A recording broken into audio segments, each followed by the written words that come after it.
ও আমার একটা হৃৎপিণ্ড, সেটাই আল্লাহ নিয়ে গেছে। পরশুদিন বলছে, বাবা আমার একটা বরখা কিনে দাও। আমার স্যান্ডেলটা দেখেন 3 বছর পুরাতন ছেঁড়া, কিন্তু আমি আমার স্যান্ডেলটা পাল্টাই না, সেলাই করে নেই, কিন্তু আমার বাচ্চাদেরকে আমি কষ্ট পেতে দেই না। শুধু একবার বলছে, বাবা লেচে খাবো। আমার মেয়ের মোবাইলে আমার না হলে 500 ছবি আছে।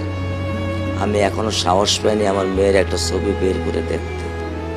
আমার সে সাহস নাই। আমি সে সাহস হারাই ফেলছি, কারণ ও আমার ছিল হৃৎপিণ্ড। ওর জীবনে এমন কোনো চাওয়া নাই যেটা আমি পূরণ করি নাই। পরশুদিন বলছে, বাবা আমার একটা বরখা কিনে দাও। আমার চাচতো ভাই বললো, ভাই ইসলামপুর থেকে 300-400 টাকা পাওয়া যায়।